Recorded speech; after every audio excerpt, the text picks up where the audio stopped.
नए कोच और नए कप्तान का नया नारा, खेलो बिना भय और तभी मिलेगी जयपुर में जय जय। नमस्कार, आप देख रहे हैं हमारी ये स्पेशल कवरेज और मैं हूं राजीव मिश्रा। वर्ल्ड कप की हार को भुलाकर भारतीय टीम एक नए जोश और होश के साथ मैदान पर उतरेगी। टीम मैनेजमेंट जरूर बदल गई, यानी कि कप्तान बदल चुका है, टी20 फॉर्मेट का एक नया कोच है, उसकी एक नई सोच टीम के साथ होगी। और ऐसे में सामने न्यूजीलैंड जैसी बड़ी टीम है जिसने वर्ल्ड कप का फाइनल खेला है, और ये एक ऐसी टीम है जो लगातार टी20 फॉर्मेट में भारतीय टीम को परेशान करती रही है। और ऐसे में रोहित के पास जो खिताब जीतने वाली किताब है, वहां से क्या कुछ वो निकाल कर लाते हैं, इस पर सबकी नजरें टिकी होंगी। इस मुकाबले से जुड़ी 5 बड़ी बातें सबसे पहले आपको बता देते हैं, और ये 5 बड़ी बातें इस मुकाबले को लेकर है, यानी कि रोहित शर्मा पहली बार कप्तानी करेंगे टी20 फॉर्मेट में, और ये एक नई तरीके की पारी होगी, एक नए युग का आगाज होगा। जयपुर मैदान होगा जहां पर भारतीय टीम जय करने के इरादे से मैदान पर उतरेगी।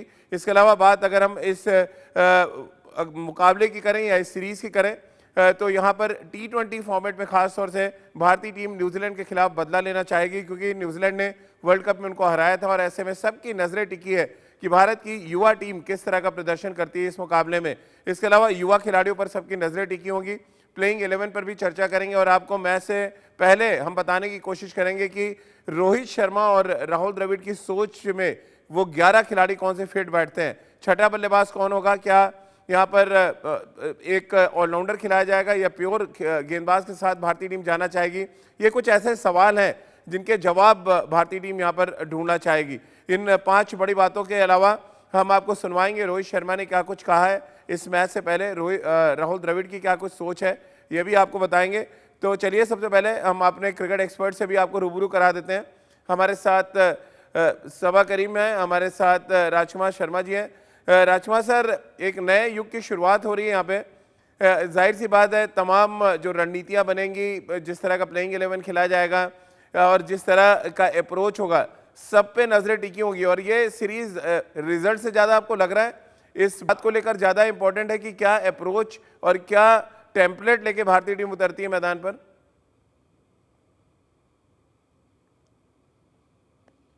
डेफिनेटली राजीव, एक नई सोच के साथ एक नया कप्तान है, एक नया कोच है, तो एक नई सोच होगी इस भारतीय टीम की। और ये देखना बहुत इंटरेस्टिंग होगा कि क्या अप्रोच रहती है, क्योंकि प्रीवियस जो जोड़ी थी विराट कोहली और रवि शास्त्री की, तो वो दोनों एक ही तरह की क्रिकेट खेलना चाहते थे, एग्रेसिव क्रिकेट खेलना चाहते थे, जीत के लिए जाते थे, बिल्कुल भी डिफेंसिव क्रिकेट नहीं खेलना चाहते थे।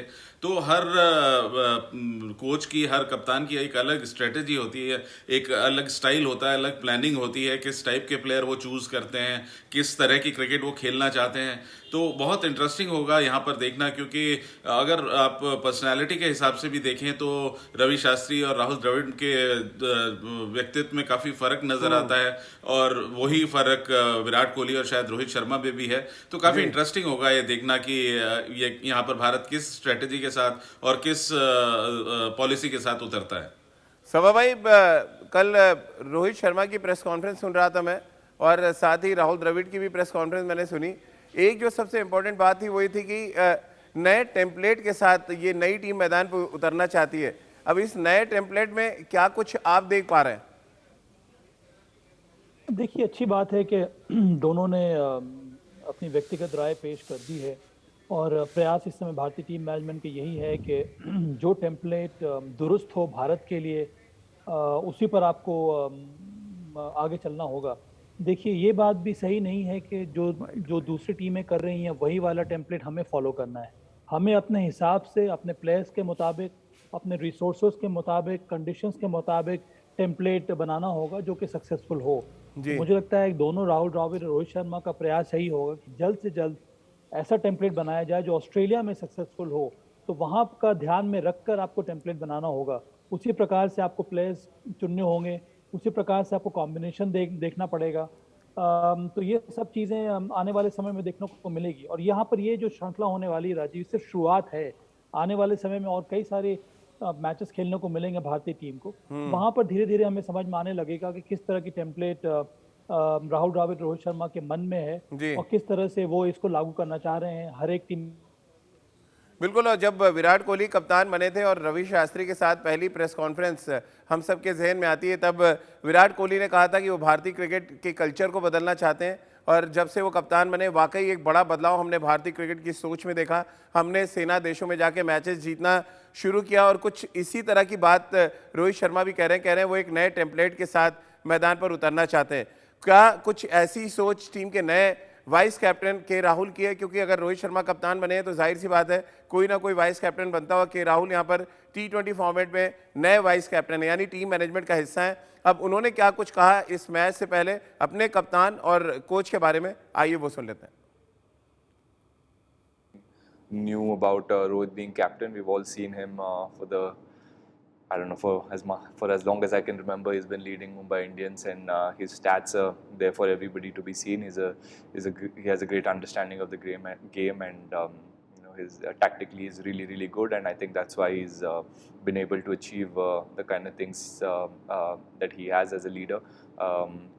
We all obviously enjoy watching Rohit bat, and we all enjoy having him in the dressing room. He's a great guy to be around. So to have him here with us in this setup is a great opportunity for all of us to learn from him. Obviously, we all know what a big name Rahul Dravid is in Indian cricket and the kind of things he's done for our country. So it'll be a great opportunity and great time for all of us to learn from him and get better as cricketers, and understand the game better and understand the game from his point of view. Coach, कप्तान और vice कप्तान तीनों को अगर आप analysis करेंगे तो उनका बॉडी लैंग्वेज ये दिखाता है कि वो बहुत शांत है, लेकिन दरअसल वो अंदर से बहुत एग्रेसिव हैं। वो चाहे आप राहुल द्रविड़ को देख लें, रोहित शर्मा को देख लें, या आप के राहुल की बातें अगर आप सुन रहे होंगे तो आपको अंदाज़ा लग गया होगा कि दिखाने के दांत कुछ और हैं, दरअसल जब मैदान पर उतरेंगे तो खाने के दांत कुछ और होंगे। सबा भाई, आप भी इत्तेफाक रखते हैं इस बात से? बॉडी लैंग्वेज में नहीं जाना चाहिए, दरअसल माइंडसेट कैसा है, और राहुल द्रविड़ का माइंडसेट आपसे बढ़िया कोई नहीं बता सकता, और कुछ वैसे ही माइंडसेट के राहुल और रोहित शर्मा भी हैं। अलग अलग इंडिविजुअल्स हैं, और हर एक जिस तरह से हर एक इंसान अलग किस्म का होता है, हर एक इंसान का नेचर अलग होता है, और यही हमें देखने को मिल रहा है इस वक्त। चाहे वो राहुल द्रविड़ हो, के राहुल हो, या फिर रोहित शर्मा हो, इसका ये मतलब नहीं है कि उनके अंदर एग्रेशन नहीं है, इसका ये मतलब नहीं है कि वो जीतना नहीं चाहते हैं, इसका ये मतलब नहीं है कि वो टीम को आगे लेकर जाना नहीं चाहते हैं। मुझे लगता है कि बहुत जल्दी जो इंडियन थिंक टैंक है, जिसमें राहुल द्रविड़ है, रोहित शर्मा है, के राहुल है, इन तीनों को एक सही और एक बड़ा ही स्ट्रॉन्ग एटीट्यूड लाकर मैदान में दिखाना होगा, ताकि प्लेयर्स को भी सही लगे उस एनवायरनमेंट में खेलने में, और टीम भी हर दिन तरक्की करती हुई नजर आए। राजकुमार सर, थिंक टैंक में तो विराट कोहली रहेंगे आपको लग रहा है आने वाले समय में? क्योंकि रोहित शर्मा ने भी संकेत दे दिया कि विराट की जो प्रेजेंस है टीम में वो बहुत इंपॉर्टेंट है, जो उनका अचीवमेंट है बहुत इंपॉर्टेंट है, और आने वाले समय में एक बड़ा रोल प्ले करेंगे विराट। लेकिन क्या वो रोल होगा, ये आपसे जानना चाहते हैं हम।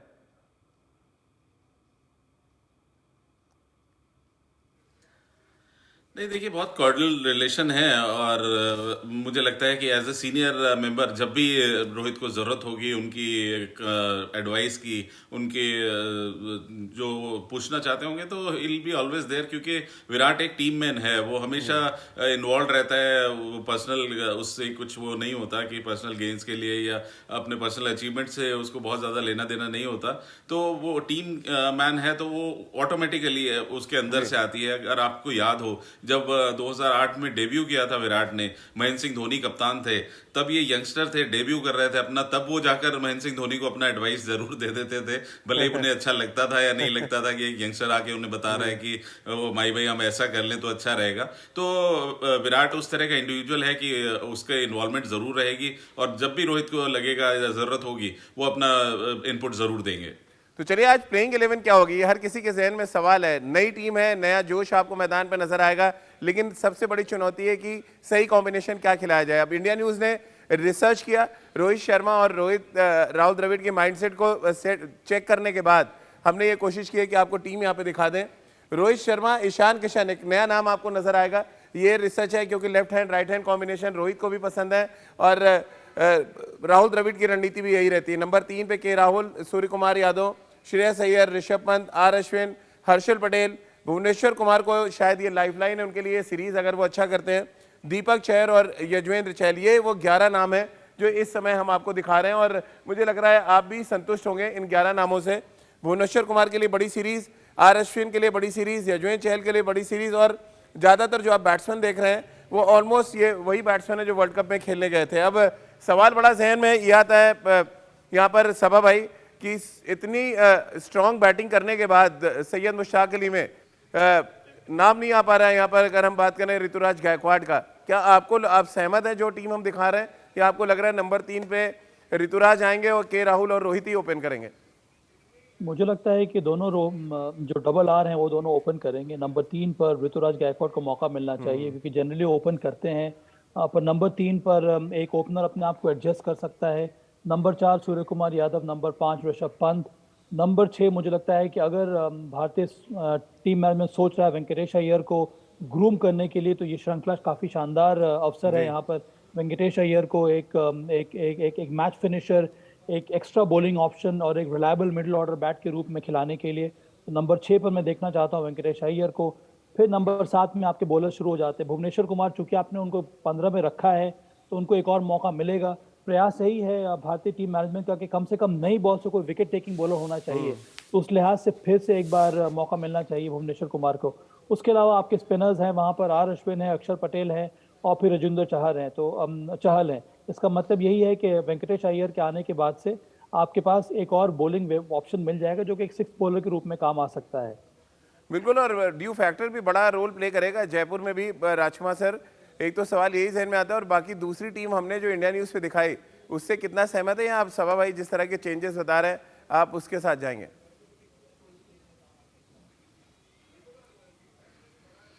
नहीं, मुझे लगता है कि शायद ऋतुराज गायकवाड़ को तो मौका मिले 3 नंबर पर, लेकिन वेंकटेश अय्यर के लेकर अभी मुझे संशय है, क्योंकि अगर आप देखें श्रेयस अय्यर ने काफ़ी अच्छा किया है, तो मिडिल ऑर्डर में मुझे लगता है कि शायद उनको मौका दिया जाएगा, क्योंकि उन्होंने एक फिनिशर का रोल भी निभाया है पहले भी।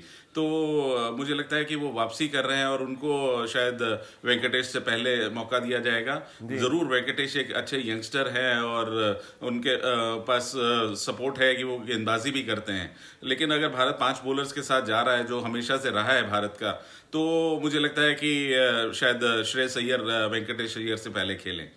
तो चलिए, हमारे दोनों क्रिकेट एक्सपर्ट्स की राय आपने सुन ली। अब हम आपको ज़रा एक आंकड़ा दिखाते हैं और ग्राफिक्स के ज़रिए आपको समझाने की कोशिश करते हैं कि क्या कुछ गलतियां भारतीय टीम ने यूएई में की और ऑस्ट्रेलिया ने क्या कुछ अच्छा किया जिसकी वजह से वो चैंपियन बने, और भारतीय टीम जो खिताब जीतने की बड़ी दावेदार थी वो इस टूर्नामेंट में फेल रही, यानी क्वालिफाई भी नहीं कर पाए वो सेमीफाइनल के लिए। अब अगर आप ये दोनों आंकड़े आप देखेंगे, एक तरफ भारत है जिनको फेवरेट माना जा रहा था, दूसरी तरफ ऑस्ट्रेलिया जिसमें किसी ने भी दांव नहीं लगाया था। अब वो टीम बनती है चैंपियन और हमारी भारतीय टीम रह जाती है सेमीफाइनल से पहले, यानी कि वो क्वालिफाई भी नहीं कर पाते। 2007 के बाद से भारतीय टीम इंतजार कर रही है, अगर आप देखेंगे कि वो ट्रॉफी नहीं जीत पा रहे हैं। वहीं ऑस्ट्रेलिया 14 साल के बाद चैंपियन बनती है और ये दर्शाता है कि ऑस्ट्रेलिया ने किस कदर अपनी T20 फॉर्मेट पे काम किया।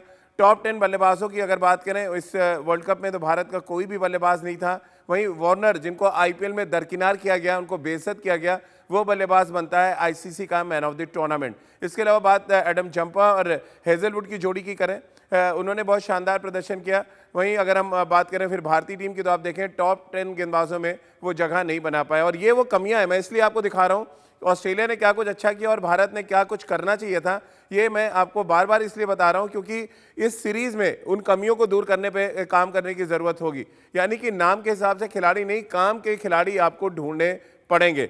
सबा भाई, ये आंकड़े दिखाए हमने और ये बड़े जबरदस्त एक तरह से कहा जाए रिसर्च है कि क्या कुछ गलतियां हमने की हैं और क्या कुछ सुधार करना पड़ेगा रोहित शर्मा और राहुल द्रविड़ को। हाँ राजीव, इसका मतलब ये भी है कि जो मॉडर्न गेम है T20 का, बहुत जल्दी चेंज होता जाता है और बहुत ज़रूरी है कि आप पीछे ना रहें। इसीलिए भारत के लिए 2-3 एरियाज जहाँ पर काम करने की आवश्यकता है। सबसे बड़ी बात है कि आपको बल्लेबाजी में वो गहराई ढूंढनी होगी। कम से कम नंबर 6, नंबर 7 में आपको ऐसा बैटर चाहिए जो आपको मैच जिता कर रहा है। एक स्ट्रॉन्ग फिनिशर मिलना चाहिए। दूसरी बात यह है कि आपके पास कई सारे विकल्प होने चाहिए गेंदबाजी में। अगर आप ऑस्ट्रेलिया को देखेंगे, उनके पास 6 या 7 विकल्प थे। Marcus Stoinis, Glenn Maxwell, Mitch Marsh, उसके ऊपर से उनके पास रेगुलर बॉलर्स थे, उनके पास करीब 7 बॉलिंग ऑप्शंस थे। तो भारत को भी उसी प्रकार से ढूंढना होगा। मुझे लगता है कि नंबर 1 से नंबर 5 की जो हमारी बैटिंग ऑर्डर है, जो बल्लेबाज खेलते हैं, उनमें से किसी न किसी एक को थोड़ा बहुत अपना हाथ घुमाना होगा, एक और ऑप्शन देना होगा जी। अपने टीम को, तब भी मुझे लगता है कि ज्यादा अच्छा संतुलन देखने को मिलेगा भारतीय टीम में। राजकुमार सर, 30 सेकंड में जो कुछ पॉइंटर्स हमने यहाँ पर दिखाया है ऑस्ट्रेलिया और भारत के बीच में, जो एक बड़ा हमने डिस्कशन किया, आप वहां से क्या सबसे बड़ी कमी देख रहे हैं जो इस सीरीज में दूर करना चाहेंगे राहुल द्रविड़ और रोहित शर्मा?